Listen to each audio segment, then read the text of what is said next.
All right, welcome to another episode of Homestead Shop Talk podcast with Al from Lumnah Acres, Ben from Hollar Homestead, and myself, Jason from Soul of the Land. It's episode 37, and I always forget. Yeah, so how have your guys' week been? It's been good. You? It was good. Today was really sunny. I was on a roof all day repairing on my barn, so I've been wanting to do this for 2 years now. There's really some bad mangled spots from trees growing into the barn, so I needed to fix that before I put gutters on it. So today was the day. I have a question for you guys. Have you guys ever had people just like, I'm not talking about crazy YouTube subscribers, but I'm talking about like neighbors that just like get on your property for something, and they're like, and they're just wandering on your property. Has that happened to you guys? Not wandering, but we had some neighbors that were over here literally every day until we kind of told them that they needed to stop because, I don't know, just weird feeling. And then everything kind of panned out, and like a year and a half later, something like that, we found out they were really, really not good people at all. And yeah, it's actually been about a year since they've been gone now. They moved away, but yeah, the more we found out about them, it was like, oh, no wonder we had a weird feeling about these people. So yeah, we've had that happen. How about you, Al? I mean, you have the acres, so I imagine you got people wandering on your property all the time. Yeah, we have. At the beginning, we had quite a few people that we'd have to say stuff to. One time, we met somebody because we got a road and it's pretty long. We met a guy, and I was like, "Who is this guy just walking down the road?" And he was out hunting, and he left his house. He was a few miles, like he probably walked 5 or 10 miles. He was excited to see us because he's like, "Where am I? I have no idea where I am. I found a road and I got excited," he says. Wow. No, we've had other people just stop, and it's like, sometimes you're like, "What are you doing here?" Yeah, so that never happened to me until yesterday. It was around 4 in the evening. And, I mean, you hear gunshots all the time, just people shooting out random, neighbors, whatever. But it's always kind of in a distance. But I heard some shots, and I was like, man, that sounded super close. And I was down where my barn's at, and I was like, it sounded like it was in my woods. Like it sounded really close. And I was like, man, and it just kept, it wasn't like it didn't sound like a super loud gun or nothing. It sounded maybe like a 22. And so I was like, man, so I walked up to my woods. I didn't walk that far up. And I seen these 3 high school kids. They were in my woods. They had 22s with them. And I could tell they saw me because I was walking up, and they right away, they turned around and started walking back down. And I was like, hey, what are you guys doing? What are you guys, and they turned around and they were like, oh, we're just shooting squirrels. And they were squirrel hunting, and they're like, we just followed the creek and we just started walking. And I was like, guys, you just can't walk on random properties. I was like, I don't care if you're following a creek or not. I mean, they were polite and stuff, but they were like, okay, sorry, it won't happen again. But it's just kind of funny. And then I have a neighbor, really, really cool guy, really nice family. They're older. They're in their 70s. He heard those shots, and he saw me walk up my property, and he's like, I better go out there. And so after I came back down, and I told him, okay, you guys got to leave. I saw him, and he's like, hey, Jason, you all right? I mean, he's such a nice, he's like one of those neighbors like I'm super thankful for. Because he's like, man, I just heard those shots, and I was like, man, that's got to be in Jason's woods. And he's like, I'm just, wanted to check up on you, make sure you're all right. I didn't know what to expect. I was like, well, me neither, but he probably came loaded to the gills. He did. That's a good neighbor right there. He was ready to go, man, and it was pretty awesome. And he was like, man, I have your back, Jason. I have your back. And that was the first time like that's ever happened. And even he was saying, I mean, he lived in the area his whole life. He's like, yeah, I never had a problem with like, at least my property, with like, hunters or random people like that popping up. But it's funny because I don't know if it was just a natural reaction for me, but I filmed those guys as I was talking to him. I busted out my phone and I just turned on the camera and I was recording it as I was talking to him, and I completely forgot I did that. And like I was talking to my neighbor, we were just talking, and I was like, you know what? I recorded it. I didn't even know how it came out. And then I showed him, and he knew who those kids were. He's like, oh, that's so and so. That's so and so. He's like, I'm going to see him at church tomorrow. Ooh, man, that's like worst case scenario. Yeah, it was kind of funny. I was like, oh man. And I feel a little bit more better about it. So he was like, oh, you know what? They're good kids. They're just, wandering around. But they probably watched like Kendall Gray or somebody on YouTube shooting squirrels. And like, I gotta go try this. Yeah. Cook up some squirrel legs. Yeah, I know. It just made me worried a little bit, because our daughter, she goes in the woods, and yep. We're always out there and doing stuff, and we have animals and stuff. So I'm just like, man, people just wander on your property like that. Man, but I thought it was bad. The neighbors hitting golf balls into our woods. They're not. About the only thing we have is the neighbor kid. He's got an aluminum baseball bat, and I don't know where he gets golf balls, but he brings buckets of golf balls home. And he's like 14, so. But he'll stand at the property line and just whack golf balls for like an hour, and then we'll see him down in our aluminum bat. You just hear bing, and you'll see him down there in the woods picking up golf balls. He'll fill his bucket back up, and he misses a lot of them, but it's not really a big deal. I'll find chewed up golf balls in the pig pen every now and then, but it's all good. It's nothing that's warranting like a finger wagging. You stay out, son. Hit him in the woods so he doesn't have to mow him over with his lawnmower, probably. Get in trouble by his parents. Hey, you know what? Like in today's day and age, the fact that there's a young teen kid out doing something physical rather than playing video games, you keep on hitting those golf balls, buddy. Like it's all good. Right. So what's up, Al? Did you do the smoker yet? We got the smoker last week. You're telling us about it. Yeah, we got it last week, and then you gotta season it, I guess is what they call it. So I seasoned it. I let it run for a couple of hours. So it's an electric smoker with a smoke chamber on the side, so it can hot smoke and cold smoke, whatever you want to do. And then we cooked a whole chicken in it. That came out really good. Is it pellets? No, it's wood chips. So you can make your own. Yep.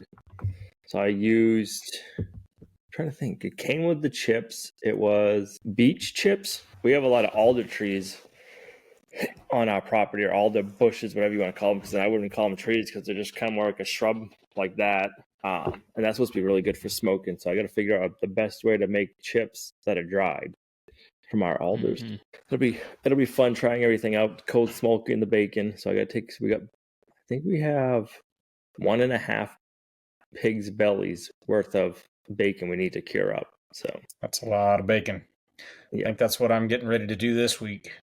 It's fun, but it's definitely, I don't think a lot of people realize it's time consuming. It is time consuming. It is a job making bacon. Yeah. You got to commit to the bacon. You do. And then once you got it all cured up, and you got to still smoke it. And then once it's smoked, you got to slice it and bag it, and it's worth it. But it's definitely, it's a labor of love. Man, the last bacon we did, once you go through all of that, and you slice it up and bag it, I packed we have a shed refrigerator, and that whole little freezer was packed full of bacon. And so after we did all that bacon, I'm like doing chores in the morning. You know what? I want some bacon this morning. Grab a pack of bacon, take it inside. And the next day, I want more bacon. Well, then, I open it up and I actually look in there, and it's like, oh no, we just ate through like 20 pounds of bacon in just a couple weeks. That was quick. I just imagine we're a family. We're just a family of 3. We can go through bacon pretty fast. I think we probably do, maybe if we're just doing bacon, like frying bacon to eat, we probably eat 1.5 pounds, 2 pounds in one sitting. Yep. if we're like supplementing with the bacon, everybody gets a couple pieces of bacon, we can get by with just a single pack of bacon. But Right. yeah, it goes quick. I usually cook up probably 3 packs on a Sunday. Except, I mean, if I'm going to cook the bacon, I cook a bunch, and then I just have it throughout the week. I'll just heat it back up that way with my eggs in the morning. That way I don't got to make the mess throughout the Extra week. bacon? There's no such thing. No, you have to discipline yourself when you're cooking it. That's for sure. Because I know I could finish it all off if I wanted to on a Sunday morning. It's like, nope, we got to save this for the week. And I could eat a pound of bacon while I'm deciding if I need to make bacon. Right? Yeah. Where'd all my bacon go? I guess I do need to make bacon now. I know we hardly bought it at the store, but then, once you have it, it's there. You might as well eat it. Right. So we did something else this past weekend. We went and we bought a Guardian livestock puppy. Ooh. Nice. Just one? Just one. I don't know if you guys, I told you guys so was it 2 weeks ago now? 4:00 in the afternoon, we had a coyote like right out in the front yard. So it was kind of like, time to start thinking about doing something. So with the barn being just about finished, I was like, okay, now that we got a place to raise the puppy, I feel better with it. So nice. He You got a is- name? Brutus. I wanted a manly name. Brutus. If I'm yelling at a dog, I want it to be like a manly name. I'm yelling across my yard. Yeah. That's a good name. Brutus. Yeah. Brutus. That's a scary name. Right. He's supposed to be like 120 to 150 pounds. So It's a I figure dog. Wow. it should be intimidating. So if somebody comes on the property too, or, coyote, trespass or whatever, you got that thing coming at you. I'd be scared. So that dog's going to just live outside, right? So we're going to make him, I'm going to call it more of a farm dog / guardian dog. He's not coming in the house. He's going to live in the barn, but he's going to be our friend. Like, he's not just going to live out with the animals. We want to train him more to be a people dog and a guardian dog, if that makes sense. Right. Yep. For sure. There's a lot of different discussion on, or different ways to train the guardian dog. So we're going to do it more of a farm dog that's socialized and a guardian dog. You guys had dogs before? Or... Yeah, we have 2 dogs right now that are that are pets. Oh. Yeah. Oh, okay. So one of them has met him a little bit, and the other one hasn't yet. We got him in the barn, and so he's in the barn at night sleeping, which he doesn't care for. He'd rather be outside with the livestock. Oh, yeah. Yeah. So we have him right now in a kennel, a 10 by 10 kennel during the day-ish. So like I take him out of the barn in the morning. When we're doing chores, I'll hook him to my belt, and I'll just walk around. I'll do the chores. Gina's milking. We'll go visit the cows. We'll visit the chickens. We'll do everything. And then once we're all done with the chores, we put him in the kennel for, I don't know, we're probably back in the house for an hour-ish, eating breakfast and doing some other computer work kind of thing. And then we go outside and we work. So we'll grab him while we're working, bring him out with us, and kind of get him used to us working, all the noise and everything. And he'll hang out with us. And then after that, we'll put him back with the animals. And so it's kind of been a back and forth trying to get him used to everything. That's cool, man. Yeah, he was grew up on a dairy farm. It was kind of cool. We got there. It was a Organic Valley dairy farm. So that was kind of cool. And then we got talking to them. They raise jerseys, and they're getting into A2. They're trying to start to switch over their whole herd. So I thought that was pretty interesting. So I didn't get to ask. I'm curious if they're doing it on their own, or if Organicville Valley is trying to get their farmers to switch to A2. Yeah, that'd be interesting to find out. That would be cool. Knowing you could actually buy A2 milk in the store, or at least like half and half, because that's about the only milk we buy from the store. We've got our raw milk supplier, but yeah, it'd be cool to be able to get A2. Yes, it's nice to have options. I've been reading a book about milk and stuff, and A2. There's been some researchers doing research about it, and they're trying to get ahead of the curve, because they're saying if mainstream people want A2, or I shouldn't say mainstream people, but if A2 milk becomes like a mainstream thing and more people find out about it and want it for the health benefit, I think it was 10 years. I don't think it was 20. It'll take 10 years to switch over all the cows in the whether it's, I think they were in New Zealand, but they're like, it'll take 10 years to switch everybody over from A1 to A2. So like we're trying to get ahead of the curve and trying to get it out there to the farmers and get the farmers to know about it, kind of thing. There was like a big push for it. So I wonder if they're seeing that there is going to be a big push for it. yep, that's my guess. This was Like, yeah. They have investors involved in it. It was over in New Zealand where the pod I was reading about, and I'm like, okay, so if the investors are involved, you know it's going to be something. Somebody's not spending a bunch of money for no reason, kind of thing. So then I heard this lady saying that they were switching or trying to switch their herd over to A2. So I'm like, I wonder if Organic Valley is trying to switch over all their stuff. You want to be able to put that label on it, probably. Right, get more money another for label. it. Yep. Another label. It'd be kind of neat though, like you said, to buy half and half cream or cheese. That's A2 in the store. Or have I another know. option at least. I think it was the last time we were up in. We went shopping at either a Whole Foods or we have it's a local to North Carolina grocery store that's basically Whole Foods. It's called Earth Fare, and I want to say the last time we were in there, they did have milk that was labeled A2, but it was expensive. It was like $18 for a half a gallon or something like that. Like it was ridiculous. It was like, nah, we'll just stick with our dairy cow. Right. She can pay for herself pretty quick at $18 a gallon or a half gallon, whatever it was. You know what? I think what's cool about that whole deal, having a dairy cow for 2 years, like she did absolutely pay for herself in the first, 3 months. You know, just going off of the raw milk that we buy, the amount of milk she produced, and the fact that all we fed her was just the grass that we didn't have to mow. Like she absolutely paid for herself. Like I don't feel like I got the short end of the stick on the whole deal. Like it was a cool deal, but it is nice to have free time in the morning. Yep. I bought eggs for the first time in a while. Our chickens stopped laying, and I was at Whole Foods. I bought, when you haven't bought eggs in a while, and then all of a sudden you go to Whole Foods and you're like, whoa. And it's like, I mean, not, that there's a price, but then also there's so much options and there's so much verbiage that they're using on these packages. Like it's crazy.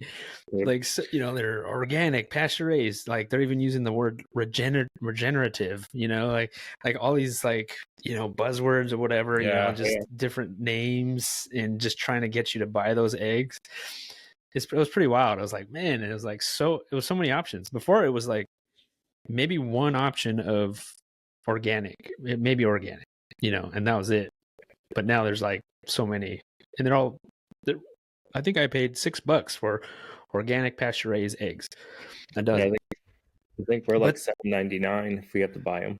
But they had ones there that were organic pasture raised for like $13. Wow. I don't know what the difference was. I don't know if it was because of the certain brand. Maybe it was a known brand or whatever. But bro, if you need eggs, come down our street. We're drowning in eggs. I know our neighbor Michaela is drowning in eggs. Like, if you need eggs, come down our street. Like, we got you. We're getting like 2 dozen a day right now. We went from we're having to buy eggs and like ask our friends like, hey, do you have eggs? Like that kind of situation to holy cow, who needs eggs? We're in eggs now. So yeah, if you need eggs, just come on. Come on. You can have as many as you want. Oh man. Yeah, it's always like, I don't know. I don't know if we should ask anybody because they probably need their eggs. Eggs are getting ready to become a premium pig food here pretty quick. Yeah, our chickens are getting older, so they're kind of taking a break this winter, and we're supposed to get new egg layers next week. Nice. Yeah, but it's going to take like another 6 months before they're laying. Yeah, right. Yep. I'm hoping with the warmer weather that these older ones are going to start laying, but we'll see. Ours slowed down for the winter. They just started laying again. We were getting like 6 a day. And then we haven't been getting many eggs lately. And we're like, what's going on? Like they just picked back up. Well, yeah, just yesterday we saw the ravens flying into their little coop door about this big, going in the coop, and then you see them fly out with something in the mouth. Wow. I'm Really? like, there goes the eggs. Yep. Yeah, That's wild. They fly in there. back when my boy Jack had his ducks, ducks just lay the egg wherever it strikes them, and it did not matter where we put those ducks. Those we have crows. Those crows figured out that there was eggs to be had, and they would just fly down there, and they would chase off the ducks. The ducks would be huddled in a corner of the pen, and they just sit there and eat all the eggs. We had a really hard time getting any eggs, having them out in the grass. Yep, they're scaring off the chickens out of it's their winter coop. So just recently we've been letting the coop door open. It's a door like this big, and I got a ramp hook to it. So I let the ramp down. The chickens can come out this time of the year. And we're like, what happened? And then we've been seeing the chickens will be huddled over by like the log pile. And then you'll see the black crow go in, and then it'll come out, and I'm like, okay, we definitely got to train this dog up. Yeah, no kidding. It'd be interesting how that goes. Yeah. So we paid a ton of attention when we were there watching the puppies. There was 5 or 6 left, because it's all the reading I've been doing is like one of the hardest things to train a guardian livestock dog to is chickens, just because they weren't bred for poultry. So I was just watching and keeping an eye. He was like the most mellow dog. Like his mom would come in, he'd be attentive to the mom, go over, do something with her, but then he'd go sit down, and then he'd like lie down. All the other dogs would be jumping on you in your face.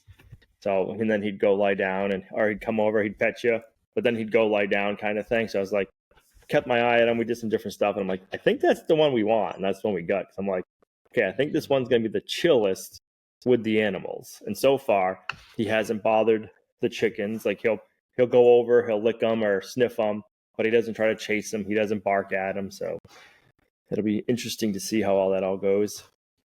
Hopefully he'll save us a few more eggs in the future. Yeah, no kidding. Have you guys ever had, or what have you had for issues getting your meat birds? Like I know one year we had skunks eating our meat birds. We've dealt with the skunks. I think that's been the main predator. I think it's happened twice. There was one, it was actually about 3 years ago, now that I think about it. For some reason, Meg woke up at like 3 a.m. The baby was only like 6 months old, so usually you're not sleeping much then anyways. Well, she like wakes me up. She's like, hey, something's getting the chickens. As soon as I hear that, I'm like, I'm up, I'm running out the door, and we're both running out the door. I grabbed the 22 and it's like, hold on, let's put on pants.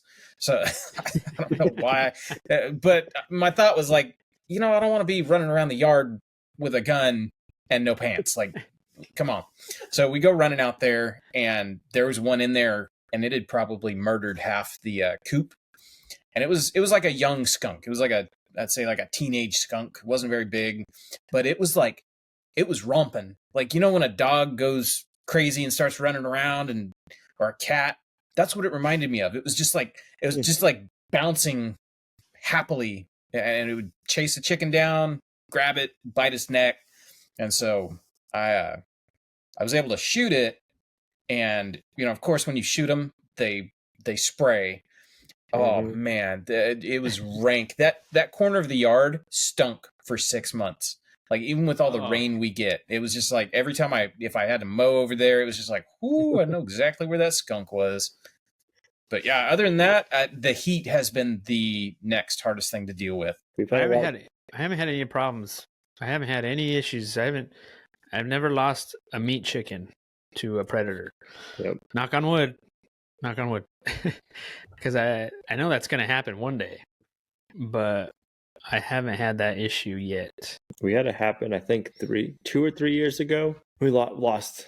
We were losing some. Like, all of a sudden, I'd go out and be like, I had more meat birds when I went to bed than I do now. But there was the chicken tractor was all still with no carnage, no nothing, just gone. And I was like, and then one day I found one. It was like missing a leg. It was still alive, but it was missing a leg. That happened like I think 2 other times. So I finally put a have-a-heart trap out, and I was catching skunks. And everybody's like, oh no, skunks won't eat your meat birds. They only want eggs.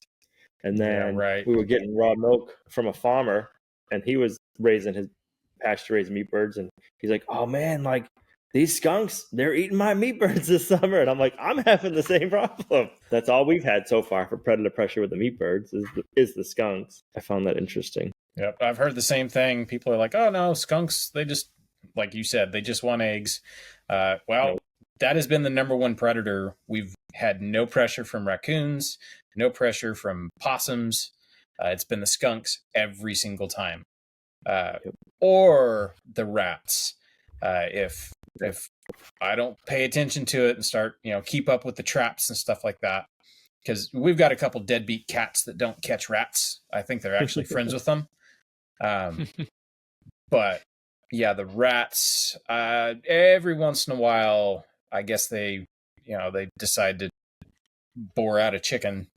And it's always the same. Like, they eat them from the back end into their cavity, eat out all their guts. I mean, I've heard a weasel can do that, but we had the same thing happen in California. We had, chickens, they just get bored out. Like, it's disgusting. It's a disgusting way to find a chicken all hollowed out, but the rats will do that.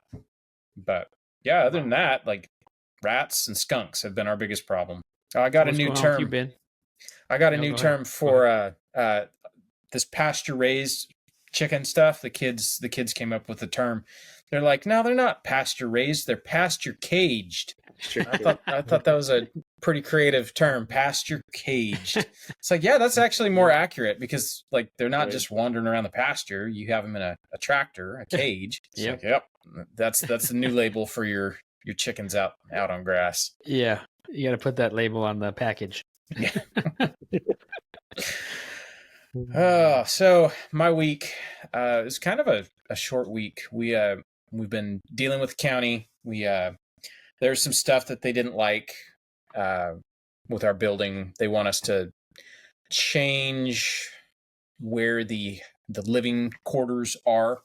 They want a foundation rather than building it the way we're building it. So they gave us the option. You can find an engineer and have an engineer sign off on, how you're doing it, which means we don't necessarily have to change it. It just means we have to get an engineer's okay, or just put in a footer, build a wall, and do it that way. Well, I was kind of burnt about that for a couple days, and then we had rain a couple days last week, and so we just said, forget it. We didn't film last week. We just kind of took the week off, and it was nice. It was like a little mini mental break. Well, we found an engineer, found someone. The hardest thing is finding someone who isn't covered up with work, who is actually licensed in North Carolina to, answer our questions. And he was real helpful. He basically told us where we're at now is fine, but he's going to have to, I guess, draw up a complete plan of what we're doing to figure out if the house portion can be the way we want it, or if we got to change it. And so we decided we're just going to do what the building inspector suggested, and we're just going to build a wall and do it that way. So we've kind of lost like a week and a half of time on our project since we kind of hit the brakes and started looking for an engineer. But as of today, this afternoon, we figured, all right, back to work. So as long as it doesn't rain us out this week, which we're supposed to get some more rain this week, we get some more digging. It's kind of a bummer. I have to eat a little bit of material, but not much. Got to change. I'm only changing 24 feet of the whole thing, so it's not a whole bunch of material that I have to eat. The block that are currently set up as piers, that block will get reused in a wall. So it's not the end of the world. I still get to use most of the material. I just have to kind of change the way I'm building a little bit. So yeah, other than that, that was kind of my week. It was a real quiet week. I think about all we did last week was we got some bacon on cure, which that's going to be ready tomorrow, I think, and then I get to smoke that, and yeah, looking forward to that. More bacon. So the deck area, that you can have the pairs under that, but every where you put in the house, they want like a foundation. Is that what you're saying? Yeah. So the deck's fine. Actually, like the engineer was cool with even the dry stacking, that's what we're living on now. But the way the code is written, if it's got a stamp that says it's a mobile home, that's a whole different ball game. Like it can be as janky as you want as long as it's a mobile home. But if you're building new construction, heck no, that is a different taxable item. We want that to be a real house. So that's kind of what we've been running into. It's all about whose palms get greased. So we'll play ball. We'll do what we're supposed to do. But yeah, so I'm gonna mortar in the piers that we've got. I mean, it wasn't a big deal. I talked to the inspector, and he kind of hemmed and hawed, and he goes, "I'd feel better if they were mortared in." It's like, you're our inspector, so I'll do what makes you happy. I was already thinking about it anyways. So yeah, a little bit of redo, a little bit of go back and tear down, stuff like that. But at the end of the day, now I did think about just tearing all of it out. When he was like, "Oh, you gotta, this needs to be a foundation." It was like, screw it, I'm tearing the whole thing out. I'm gonna put a footer around the entire thing, and we're gonna make a freaking basement. And then I thought about it. And it's like, that's a lot of work. That's a lot more work than I'm really wanting to do. But one of the cool things is because the foundation wall is, it's going to be enclosed. They consider that heated space. We might be able to use that for some cellar storage. So yeah, it's all good. Like we're not mad anymore. We were mad this past week. Cooled off. Yeah, we've cooled off. Legit, like I told Meg, I was like, if I was working a job, I'd be looking for another job right now. That's how mad I am. But it's all good. Yeah. Other than that, yeah, that's pretty much our week in a nutshell. Just we were full ahead stop, and now we get to kind of backtrack a little bit, which is fine. I mean, anybody who does any kind of construction knows that you're gonna hit snags. You're gonna have some disappointments. Yep. Now, did you already start working on the decking and stuff, or is it you just had the piers up so far? So I had built some great big beams that all the decking's gonna sit on, and the inspector was cool with that. He was like, "Yeah, that's fine." He goes, "In fact, if you do a footer wall, go ahead and do all your framing, and don't call me back until you need a footer inspection." He goes, "Go ahead and finish with your framing." He goes, "I can get underneath this deck and see everything you're doing, so don't worry about that."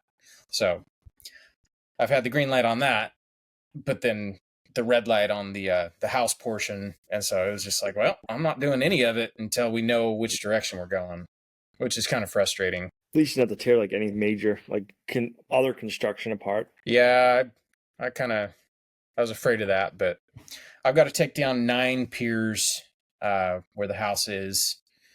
But I mean, I think we're out maybe, I don't know, $80-$100 in concrete, and then the blocks we get to use again. I'll be out just a little bit of lumber, but it's no big deal. It's all good. Right. Now, how deep do they want the footing for the foundation wall? You're gonna laugh. So for code out here, your footer needs to be 16 by 6. How deep down? Just 6 inches. 6 inches in the ground. Yep. That's funny. What is it for you guys? Like 5 feet? We gotta be 4 feet below. We gotta be 4 feet down for the frost wall. Man. If you're just gonna be doing like a frost wall, and you gotta be 4 feet below the frost with your footing. So because our frost line's only 6 inches, that's all you have to do. I called my my mason friend. I was like, okay, here's what's going on. Like, what are the numbers? And he told me all sorts of stuff that I couldn't find on the internet. Like he told me, what I already knew, the code depth and width was. But he's like, you want to make your inspector happy, make sure it's, this by this, about 2 to 4 inches all the way around. Make sure your rebar is done this way, this, and this. And then he asked me, he's like, who's your inspector? I was like, oh, it's this guy. He goes, oh, I know him. He's a good guy. And so, yeah, it works out. Offer him some bacon. Come on, Jason, that's bribing a government official. He looks like he might like some bacon though. So I'll see next time he's out here. How's Can the I pay stoker you going in next time? chicken? Yeah. Can I pay you in whole hog? Right. I think about that sometimes. Like when we had our AC unit installed in our place.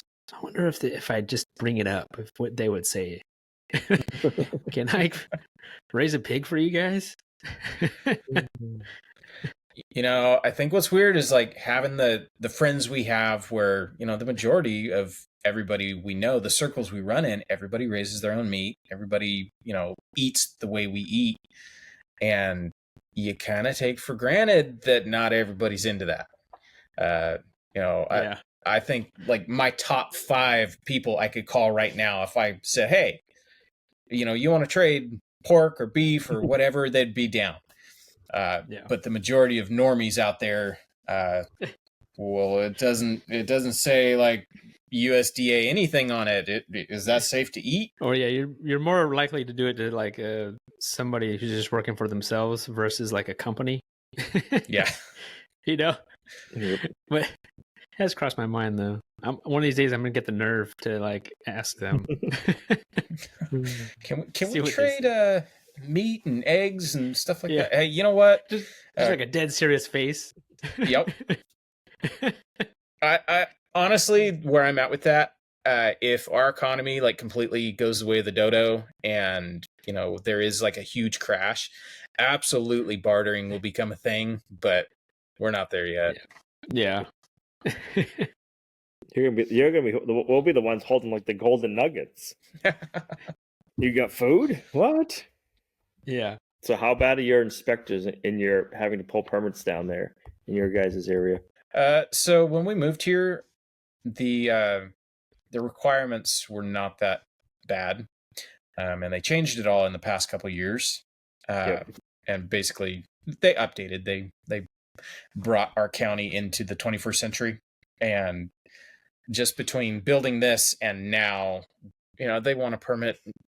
Going down their list, oh, if you build stairs to your barn, that needs a permit. If you do this, you do that, it all needs a permit. I don't know. I'm going to get myself into trouble if I really harp on this subject. Right. I was just curious if you had to pull permits a lot and stuff. So it sounds like you have to. I mean, legally you have to. Right. I'm not going to tell anybody what to do. Don't want to be giving bad advice. Right. It is funny how different areas. How about yours, Al? They're pretty relaxed over there? So before we moved, we made sure we moved to places that had pretty lax enforcement or regulations kind of thing. Before in Massachusetts, yeah, like you have to pull a permit for everything. You got to get everything inspected. If you're framing, you got to get your framing inspection. You got to get your plumbing, your electrical. You get it insulated. You got to get your insulation inspected. You get drywall. You got to get the drywall inspected before you can plaster because they want to make sure it's got enough screws. That's just ridiculous. So, nickel and dime you to death. Yeah. And then, I mean, how much more time does that add on to a job? Because the inspector's not going to come out when everybody's ready. So especially I think that's one of the reasons why houses are so expensive and take so much time. You know, if you're hiring somebody, this person's got to wait for this inspector to show up, and then they don't show up, yeah. But we won't get into that. I'll talk to you later off the podcast. There's some information I'll share with you. How about that? Yeah. People have to pay extra for that. Right. Yeah, join our members area if you want to hear the uncut show where we bash building code. Uncensored. Yeah. Oh boy. We don't actually have a members area. Yeah. I mean, you can request and maybe we'll make one. You can have all the I know. If there's enough interest, maybe an extra episode a week. Oh, that's a lot. That'd be a lot. Well, my week was speaking of fencing. Did you get your fence inspected? No, I did not. It probably is a thing. That probably is. That was one of the permits I had to pull is when we did fence. Really? Yeah, we don't pull a lot of permits, but one of them was for fence. Don't tell me that. No inspection though. They just wanted your $20 or whatever it was. Oh. Still, don't tell me that. So I'm still doing fencing. I'm not done, but I feel I'm about halfway done. I feel like I'm halfway done. That's Of the parts that I want to do. Now, not the entire property, but the area that I want to be at a good stopping point and stop for the rest of the year.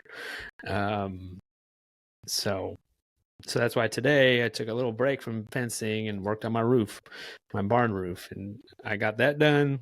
So hopefully I get ready for gutters. I did pick up 2 IBC totes, black ones. I found 2 black ones. And they were practically brand new. They did have I think some vegetable oil It's in nothing. them. I'm gonna hook those up. The current one that I have, I'm gonna move that one because it's a clear one, and move that and have that water my trees, my fruit trees, and then use the 2 black ones for the animals. But saving water is very addicting. I mean, it's pretty easy to do. It doesn't take a whole lot to do it.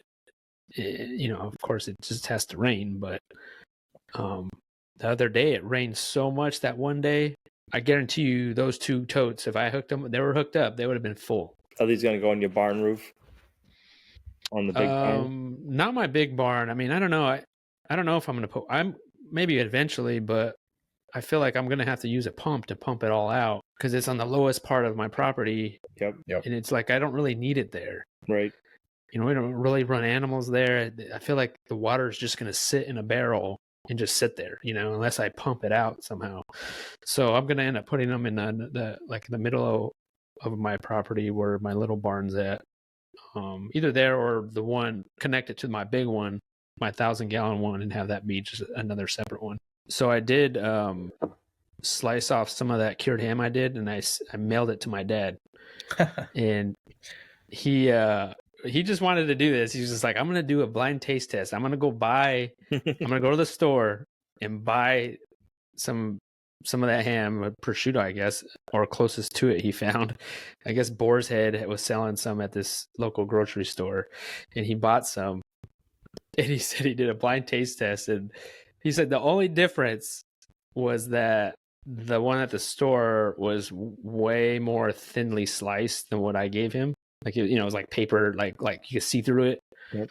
And as soon as you put it in your mouth, it just kind of disappears. But as far as taste, he's like, I couldn't tell the difference. He's like, mine was, mine was more thicker a little bit, and it was more, I guess, meatier, like chewy. But as far as taste, it was about the same. So I was like, oh, right, that's cool. That's cool. I think he was just excited to try it. Did he know you were mailing it to him, or was it a surprise? No, he knew. He knew. I called him and told him I was mailing it to him because we vacuum sealed it and we just sent it to him. And he knew, or he really wanted to eat it when he was visiting us. We should have done it, but we didn't. It probably would have been way better if we would have done it in I think it was in August instead of January. So it might have not have been as hard maybe, but we didn't for some reason. And so I think he was just happy to try some. So now that you've eaten it, are you going to make more of them? Yeah, I want to make more of them. I want to try some of these coonies that we're going to do this year. But they're going to be good. I hope so. I mean, we just got to do it early enough, in the winter. Don't wait till April to butcher the pigs, Well, actually, I've got one we just hung last week that, like, I am legitimately worried. Like, it got done curing, it came out of the fridge, and they're still really wet when they come out of the fridge. And that's always when we lose them. It gets warm like it is right now, and it's right after you've hung your ham, and that's when they get skivers. that was a lady at our class. She was like, oh, yeah, my grandparents called them skivers. Maggots, But anyways, I wrapped this thing up, the first month it's going to really dry up and get kind of a crust on it. Man, I wrapped this sucker in a pillowcase. I've got a zip tie holding this pillowcase shut, and I'm taking extreme measures to make sure we don't lose this one. But the one that we did in November, we hung it by December. It takes like 5-6 weeks, something like that. That one is now like it's completely dry. We're actually going to have to put you make a paste out of lard and rice flour, and it actually slows down the drying just a little bit so it doesn't turn into a rock. So we actually need to do that one. But I mean, that one's only 2.5 months, 3 months old. So yeah, it is a stressful process if you've lost one. Yeah, we did another one after that, and we lost it to maggots or skivers, and that's because we waited. We didn't butcher that pig, I think, till almost beginning of spring or something. So, but yeah, I mean, I think it's just one of those things you have to keep on trying it till you get it, and then or just trying it. I mean, I think it's just such an interesting concept, like something that they used to do like hundreds of years ago, and to be able to do it now, I think it's pretty interesting. I still want to do a country ham. That's what everybody around here has always done, is the country ham. I almost did it to this one that I just hung. I was going to do a country ham, and then at the last minute it was like, we're just going to hang it and we'll just have a prosciutto. But man, country ham, that's like a whole different, like, you remember like the round ham steaks with the round bone right in the middle? Yep. They're like real pink, like a dark pink, red kind of color. So like a honey baked ham? Not quite like that. Like breakfast ham is always what we called it. It's just breakfast ham. Yeah. Ham steak. That's country ham. No, not spam. That's different. No, okay. I'm joking. I used to love spam until once I learned like how it was made and what was in it, it was like, I can't eat this anymore. Heck yeah, spam sandwiches, forget it. Oh yeah, fried spam. Love spam. Spam and eggs. We would make a spam scramble. We called it a spamble. It'd be potatoes, spam, and eggs. Oh man, those were the days. Well, anyways, like a country ham, it's cured, but it's not like a prosciutto where it's dry. After it's been in its, if you've ever seen them, I've found a few videos of people who still make them out here, and they're a nasty, moldy chunk of meat after a year. Like you hang them up, you cover them in paper, tie them up, put them in a sack. They have there's no measuring the sugar and salt and pepper and all of that. They just pack that stuff on there, tie it up, and hang it. Well, after a year, you open it up, you carve off all the mold, and then you slice it up. And then, once it's sliced up, you can eat it. You cook it. You cook it first. It's not a cured product. You treat it like a raw meat, which it technically still is. But I've been able to work up the nerve for that one. It's more of a way to store it, right? So you can put refrigeration. Yep. Something I did learn. Do you know why you put black pepper on your cured meat? Black pepper actually stops the mold. The more black pepper you put on your meat, it will actually stop it from molding. I thought that was a really interesting factoid. There's something in the black pepper that stops the mold. Interesting. I wonder if that helps with bugs. Right. Because it's pepper. Maybe they're not, I don't know, spicy. Yeah, it's too spicy for the bugs. I don't know.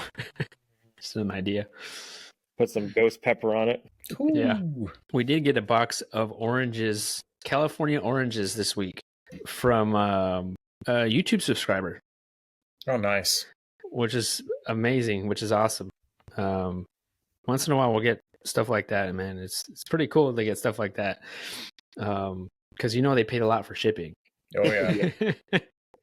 I mean, it was like a handful of oranges and Meyer lemons, I think they were.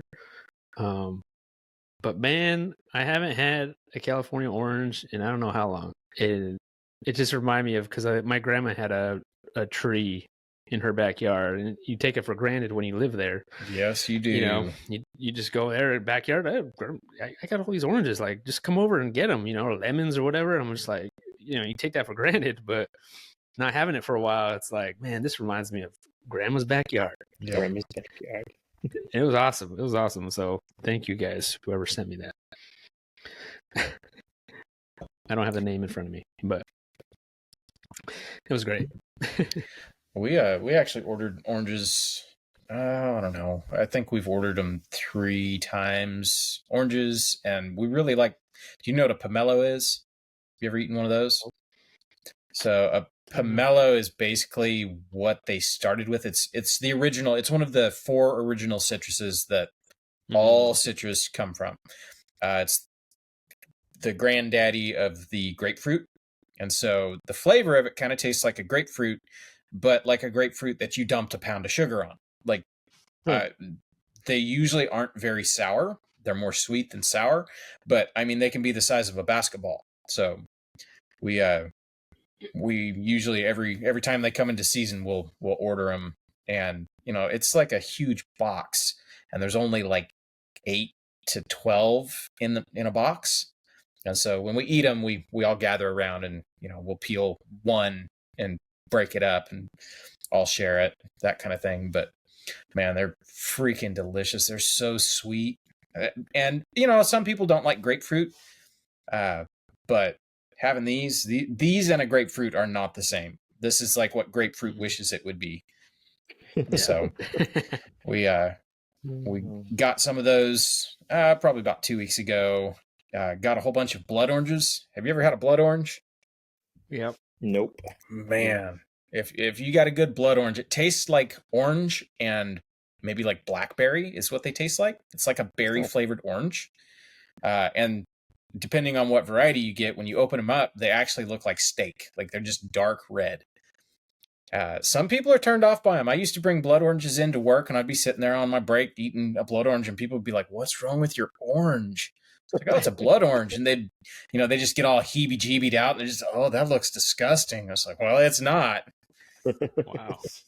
But yeah, we got some blood oranges the other week, and I think there might only be one left. They're tasting California citrus. I think the main thing is I've realized how much I took it for granted. Yep.